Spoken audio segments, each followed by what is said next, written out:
Subscribe now and press the bell icon and never miss an update from Art and Artists. ਚੱਲ ਸਾਰੇ ਜੀਵ ਆਕਰਸ਼ਣ ਦੇ ਨਿਯਮ 'ਚ ਹੀ ਰਹੇ ਨੇ, ਲੇਕਿਨ ਉਹਨਾਂ ਨੂੰ ਨਿਯਮ ਦਾ ਪਤਾ ਨਹੀਂ ਹੁੰਦਾ। ਲੇਕਿਨ ਜਿਨ੍ਹਾਂ ਨੂੰ ਪਤਾ ਵੀ ਨਹੀਂ, ਲੇਕਿਨ ਉਹ ਆਪਣਾ ਇੱਕ ਦ੍ਰਿੜ ਸੰਕਲਪ ਕਰ ਲੈਂਦੇ ਨੇ ਤੇ ਉਹ ਉਸ ਪਾਸੇ ਨੂੰ ਮੂਵ ਕਰ ਜਾਂਦੇ ਨੇ। ਸੋ ਦਾਸ ਜੋ ਇਹ ਆਕਰਸ਼ਣ ਦੇ ਨਿਯਮ ਦੀ ਗੱਲ ਕਰ ਰਿਹਾ ਹੈ, ਇਸ ਨੂੰ ਆਪਣੇ ਦਿਮਾਗ ਵਿੱਚ ਬਿਠਾ ਲਓ ਤੇ ਰੱਜ ਕੇ ਖੁਸ਼ੀਆਂ ਪ੍ਰਾਪਤ ਕਰ ਲਓ। ਲੋਕ ਸੁਖੀ ਔਰ ਪਰਲੋਕ ਸੁਹੇਲੇ ਹੋ ਜਾਓ। ਸੋ ਦਾਸ ਆਪ ਜੀ ਨੂੰ ਇਹ ਭੌਤਿਕਵਾਦੀ ਵਰਸਸ ਅਧਿਆਤਮਕ ਸਤਸੰਗ ਦਾ ਮਤਲਬ ਇੱਕ ਪਹਿਲਾ ਭਾਗ ਸਮਝ ਲਓ, ਜਾਂ ਇੱਥੋਂ ਸ਼ੁਰੂ ਕਰਨ ਜਾ ਰਿਹਾ ਹੈ। ਇਹ ਸਤਸੰਗ ਭੌਤਿਕ ਅਤੇ ਅਭੌਤਿਕ ਸੰਸਾਰੀ ਕਲਪਨਾਇਕ ਜੀਵਨ ਤੇ ਆਧਾਰਿਤ ਕਰਦਾ ਹੈ। ਭੌਤਿਕ ਵਰਤਮਾਨ ਜੀਵਨ, ਅਭੌਤਿਕ ਅਸੀਂ ਕਿੱਧਰੋਂ ਆਏ ਹਾਂ, ਪੂਰਵਲਾ ਜਨਮ ਅਸੀਂ ਕਿੱਧਰ ਜਾਣਾ ਹੈ, ਆਪੂਰਵਲਾ ਜਨਮ। ਦਾਸ ਦਾ ਇਹ ਸਤਸੰਗ ਪਿੱਛੇ ਉਦੇਸ਼ ਇਹ ਹੈ ਕਿ ਸੰਗਤਾਂ ਨੂੰ ਸਰਵਭੌਮ ਨਿਯਮ, ਸਰਵ ਧਰਮ ਸਰਵਭੌਮ ਇੱਕ ਯੂਨੀਵਰਸਲ ਨਿਯਮ और व्यवहारिक जीवन प्रति क्रिया की जानकारी हो जाए ਜਾਂ जानकारी देना है, जिस नाल अपनी खुद की कल्याणकारी अवस्था प्राप्त, जिस नाल अपनी खुद की कल्याणकारी अवस्था प्राप्त करने लई स्पष्ट और शुद्ध निर्देश प्राप्त हो सकते हैं। ਤੁਹਾਨੂੰ ਅੱਗੇ ਨਿਰਦੇਸ਼ ਜਿਹੜੇ ਮਿਲਣਗੇ ਤੁਹਾਡੇ ਅੰਦਰੋਂ, ਤੁਹਾਡੇ ਹੀ ਅੰਦਰੋਂ ਸੁਧ ਨਿਰਦੇਸ਼ ਤੁਹਾਨੂੰ ਪ੍ਰਾਪਤ ਹੋ ਸਕਦੇ ਹਨ। ਇਸ ਸਤਸੰਗ ਵਿੱਚ ਦਾਸ ਦੇ ਜੀਵਨ ਭਰ ਦਾ ਅਨੁਭਵ ਔਰ ਇਹਨਾਂ ਵਿੱਚੋਂ ਇਕੱਠੇ ਕੀਤੇ ਗਏ ਪ੍ਰਸ਼ਨਾਂ ਦੇ ਸਟੀਕ ਔਰ ਸਾਖਸਾਤ ਉੱਤਰ ਜਾਣਨ ਦਾ ਵਿਸ਼ੇਸ਼ ਲਾਭਦਾਇਕ ਅਨੁਭਵ ਹੋਏਗਾ। इस आनंद पूर्वक और आनंद ते आधारित आध्यात्मिकता दे दर्शन आप दी सफलता और कई जीवन दी वास्तविकता बदल सकती है, ਜਾਂ जीव वास्तविक स्वरूप पाउण लई निर्देश प्राप्त कर सकते हैं। दास ਨੂੰ कई जीवां ने ਕਿਹਾ ਹੈ, दास ਦੇ ਸਾਥੀ ਸੰਗੀਆਂ ਨੇ ਕਿਹਾ ਹੈ ਕਿ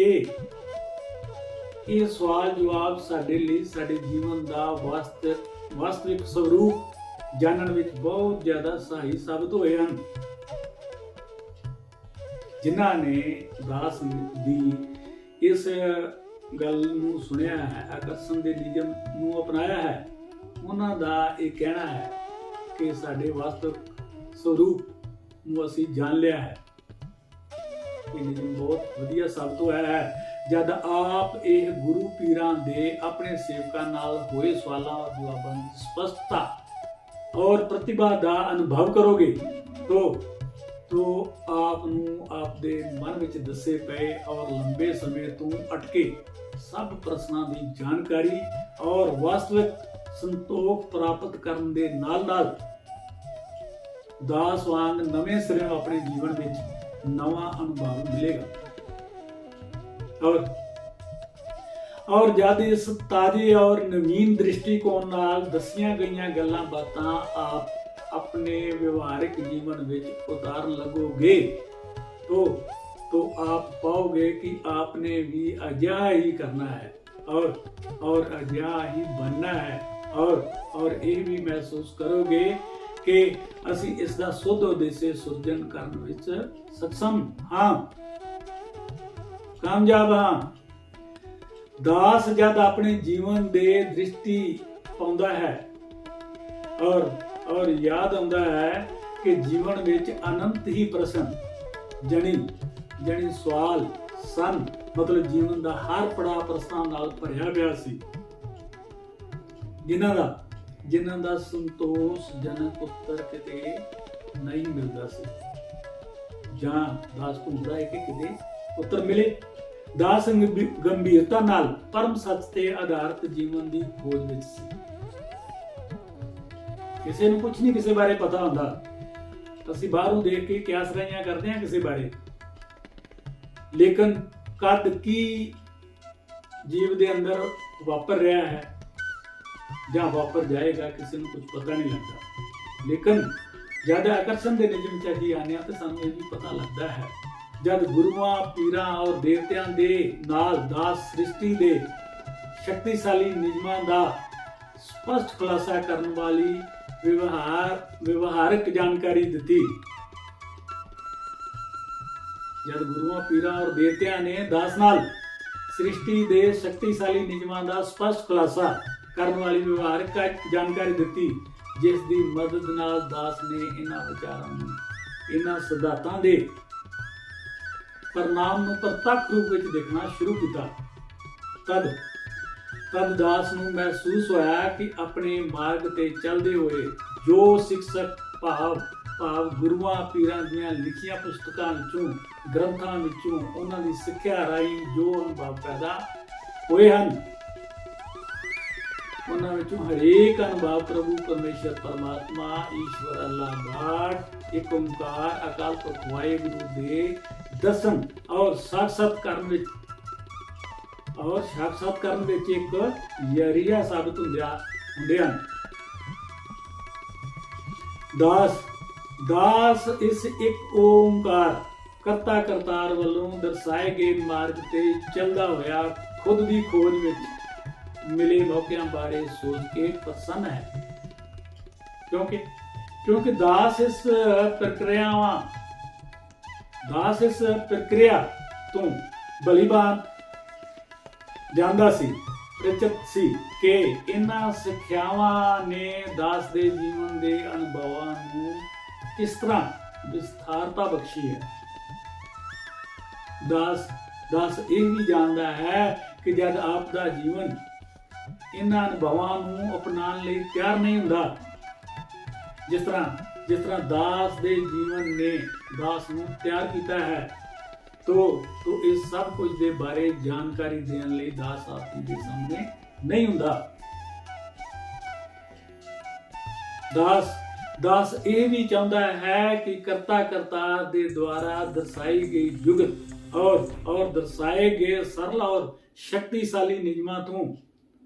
ਆਪ ਸਭ ਵੀ ਪ੍ਰਚਿਤ ਹੋ ਕੇ, ਆਪ ਸਭ ਵੀ ਜਾਣਕਾਰੀ ਪ੍ਰਾਪਤ ਕਰਕੇ, ਜਿਸ ਨਾਲ ਆਪ ਜੋ ਕੁਝ ਵੀ ਚਾਹੁੰਦੇ ਹੋ ਉਸ ਨੂੰ ਆਪਣੇ ਆਪ ਵੱਲ ਆਕਰਸ਼ਿਤ ਕਰ ਸਕੋ, ਜੋ ਤੁਸੀਂ ਚਾਹੁੰਦੇ ਹੋ ਉਸ ਨੂੰ ਪਾ ਸਕੋ, ਔਰ ਆਪ ਆਪਣੇ ਜਿਨ੍ਹਾਂ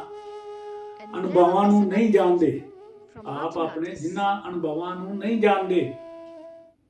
ਨਹੀਂ ਚਾਹੁੰਦੇ, ਉਹਨਾਂ ਤੋਂ ਮੁਕਤ ਹੋ ਸਕੋ। ਤੋ ਧਾਰਮਿਕਤਾ ਦੇ ਸੱਚ ਦਾ ਪ੍ਰਵਾਹ,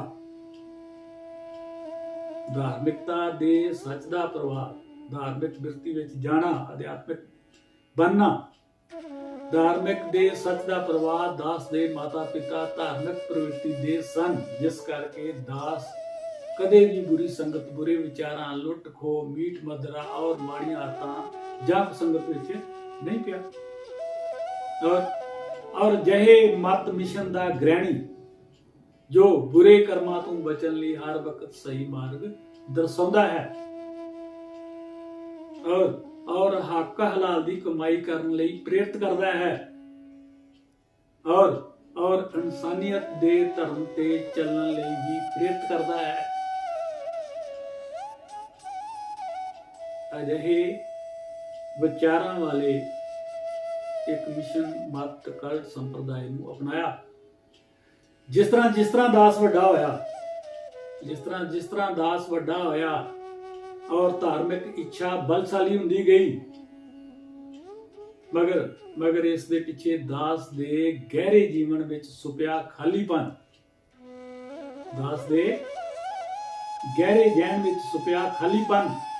ਜਿਹੜੀ ਗਰੀਬੀ ਸੀ, ਔਰ ਸੱਚਾਈ ਔਰ ਸੱਚਾਈ ਨੂੰ ਪਾਉਣ ਦੀ ਕੋਸ਼ਿਸ਼ ਸੀ। ਇੱਕ ਬਨੇ ਗਰੀਬੀ ਤੇ ਦੂਸਰੇ ਬਨੇ ਸੱਚਾਈ, ਮੀਨਜ਼ ਇਸ ਸੱਚੇ ਨੂੰ ਪਾਉਣ ਦੀ ਕੋਸ਼ਿਸ਼ ਸੀ। ਆਪਣੇ ਸ਼ੁਰੂਆਤੀ 16-17 ਸਾਲ ਵਿੱਚ 16-17 ਸਾਲ ਦੀ ਉਮਰ ਵਿੱਚ ਮੈਟ੍ਰਿਕ ਦੀ ਸਿੱਖਿਆ ਹਾਸਲ ਕਰਕੇ ਦਾਸ ਆਪਣੀ ਔਰ ਆਪਣੇ ਪਰਿਵਾਰ ਦੀ ਜੀਵਿਕਾ ਲਈ ਆਪਣੇ ਉਪਰਾਲੇ ਕਰਨ ਲੱਗ ਪਿਆ ਸੀ, ਜਿਸ ਦਰਮਿਆਨ ਦਾਸ ਨੂੰ ਅਨੇਕਾਂ ਹੀ ਰਸਤਿਆਂ ਵਿੱਚੋਂ ਗੁਜ਼ਰਨਾ ਪਿਆ ਔਰ ਅਧਿਆਤਮਿਕਤਾ ਦੀ ਅਖੀਰਲੀ ਔਰ ਅੰਤਮ ਮੰਜ਼ਿਲ ਨੂੰ ਪਾਉਣ ਲਈ ਦਾਸ ਨੇ ਆਪਣੇ ਆਪ ਅੰਦਰ ਬਲਦੀ ਹੋਈ ਅਧਿਆਤਮਿਕਤਾ ਵਾਲੀ ਅੰਦਰਲੀ ਅਗਨ ਰੂਪੀ ਸ਼ਕਤੀ ਨੂੰ ਸ਼ਾਂਤ ਕਰਨ ਲਈ ਆਪਣੀ ਚੇਤਨਾ ਸਹਿਤ with fully consciousness, ਆਪਣੀ ਚੇਤਨਤਾ ਸਹਿਤ with fully consciousness ਸਹਿਤ ਛਲਾਂਗ ਲਗਾ ਦਿੱਤੀ, ਜਿਸ ਪਿੱਛੇ ਗੁਰੂ ਪੀਰਾਂ ਦੇਵੀ ਦੇਵਤਿਆਂ ਦਾ ਬਹੁਤ ਵੱਡਾ ਯੋਗਦਾਨ ਸੀ ਔਰ ਇਹਨਾਂ ਵੱਲੋਂ ਪ੍ਰਦਾਨ ਕੀਤਾ ਗਿਆ ਗਿਆਨ ਹੀ ਦਾਸ ਨੂੰ ਦਿਸ਼ਾ ਮਾਰਗ ਕਰਦਾ ਰਿਹਾ ਹੈ, ਸਹੀ ਦਿਸ਼ਾ ਵੱਲ ਲੈ ਜਾਂਦਾ ਰਿਹਾ ਹੈ। ਹੁਣ ਬੀਇੰਗ ਅ ਸਿੱਖ ਕੁਝ ਲੋਕ ਇਦਾਂ ਸੋਚ ਰਹੇ ਹੋਣਗੇ ਕਿ ਇਹ ਗੱਲ ਦੇਵੀ ਦੇਵਤਿਆਂ ਦੀ ਕਰ ਰਿਹਾ ਹੈ, ਪੀਰਾਂ ਪਕੰਬਰਾਂ ਦੀ ਗੱਲ ਕਰ ਰਿਹਾ ਹੈ, ਗੁਰੂਆਂ ਪੀਰਾਂ ਦੀ ਗੱਲ ਕਰ ਰਿਹਾ ਹੈ। ਬਈ ਗੱਲ ਇਸ ਤਰ੍ਹਾਂ ਹੈ ਕਿ ਜਦ ਵੀ ਤੁਸੀਂ ਜੋ ਕੁਝ ਮੰਗਦੇ ਹੋ, ਇਹ ਗੱਲ ਇੱਕ ਹੈ ਆਪਣੀ ਜਗ੍ਹਾ ਤੇ ਕਿ ਦਾਸ ਆਕਰਸ਼ਣ ਦੇ ਨਿਯਮ ਦੀ ਗੱਲ ਕਰ ਰਿਹਾ, ਲੇਕਿਨ ਆਕਰਸ਼ਣ ਹੀ ਜਦ ਇਹ ਕਰ ਰਿਹਾ ਸੀ ਕਿਸੇ ਦੇਵੀ ਦੇਵਤੇ ਕੋਲ ਵੀ ਜਾ ਰਿਹਾ ਤੇ ਕਹਿ ਰਿਹਾ ਕਿ ਬਈ ਦੇਵੀ ਸ਼ਕਤੀ, ਆਦਿ ਸ਼ਕਤੀ, ਇਹ ਭਵਾਨੀ ਸ਼ਕਤੀ, ਭਗਵਤੀ ਸ਼ਕਤੀ, ਮੈਨੂੰ ਮੇਰੇ ਪ੍ਰੀਤਮ ਨੂੰ ਮਿਲਣ ਦਾ ਰਾਹ ਦੱਸ ਦੇ, ਮੈਨੂੰ ਮੇਰੇ ਪ੍ਰੀਤਮ ਦੀ ਪਹਿਚਾਨ ਦੱਸ ਦੇ। ਜਦ ਮੰਗ ਹੀ ਇਹ ਰਿਹਾ ਸੀ, ਇਹ ਤਾਂ ਮੰਗ ਨਹੀਂ ਰਿਹਾ ਕਿ ਮੈਨੂੰ ਇਹ ਦੁਨੀਆ ਦੀਆਂ ਦਾਤਾਂ ਦੇ ਦੇ, ਮੈਨੂੰ ਇਹ ਦੇ ਦੇ, ਉਹ ਦੇ ਦੇ, ਉਹ ਦੇ ਦੇ, ਦੁਨਿਆਵੀ ਪਦਾਰਥ ਨਹੀਂ ਸੀ ਮੰਗ ਰਿਹਾ। ਕਿਸੇ ਪੀਰਾਂ ਦੀ ਜਗ੍ਹਾ ਤੇ ਵੀ ਜਾ ਕੇ ਕਿ ਇਹ ਪੀਰ ਜੀ ਮੈਨੂੰ ਇਸ ਇੱਕ ਈਸ਼ਵਰ ਅੱਲਾਹ ਗॉड ਖੁਦਾ ਦੀ ਪਹਿਚਾਨ ਦੱਸ, ਮੈਨੂੰ ਇਸ ਇੱਕ ਈਸ਼ਵਰ ਅੱਲਾਹ ਗॉड ਨਾਲ ਮਿਲਾ ਦੇ। ਜਦ ਮੰਗ ਹੀ ਇਹ ਰਿਹਾ ਸੀ, ਜਦ ਆਕਰਸ਼ਣ ਹੀ ਇਸ ਚੀਜ਼ ਵੱਲ ਕਰ ਰਿਹਾ ਸੀ ਤੇ ਇਹੋ ਕੁਝ ਹੀ ਮਿਲਣਾ ਸੀ ਨਾ। ਤੋ ਇਸ ਕਰਕੇ ਦਾਸ ਨੂੰ ਇਹਨਾਂ ਦੇਵੀ ਦੇਵਤਿਆਂ ਪੀਰਾਂ ਪਗੰਬਰਾਂ ਦਾ ਕੀਤਾ ਹੋਇਆ ਦਿਸ਼ਾ ਮਾਰਗ ਹੀ ਇਸ ਪਾਸੇ ਨੂੰ ਲੈ ਕੇ ਗਿਆ ਹੈ, ਜਿਸ ਨਾਲ ਇੱਕ ਅਟਲ ਸੱਚਾਈ ਵੀ ਦਾਸ ਨੂੰ ਨਜ਼ਰ ਆਉਣ ਲੱਗ ਪਈ। ਅਟਲ ਸੱਚਾਈ ਵੀ ਨਜ਼ਰ ਆਉਣ ਲੱਗ ਪਈ, ਜਿਸ ਨੂੰ ਪਾਉਣ ਲਈ, ਜਾਣਨ ਲਈ ਦਾਸ ਦੀ ਰੂਹ ਜਣੀ ਆਤਮਾ ਤਰਸ ਰਹੀ ਸੀ। ਦੇਖ ਕੇ ਇਸ ਇੱਕ ਰੱਬ ਨੂੰ ਦੇਖ ਕੇ, ਇਸ ਇੱਕ ਅਟਲ ਸੱਚਾਈ ਨੂੰ ਦੇਖ ਕੇ, ਦਰਸ਼ਨ ਕਰਕੇ, ਸਾਖਸ਼ਾਤ ਕਰਕੇ ਔਰ ਇਸ ਇੱਕ ਓਮਕਾਰ ਦੀ ਧੁਨੀ ਜਣੀ ਸਾਊਂਡ ਪ੍ਰਿੰਸੀਪਲ ਜਣੀ ਆਵਾਜ਼ ਨੂੰ ਸੁਣ ਕੇ ਦਾਸ ਧੰਨ ਕਰ ਉੱਠਿਆ।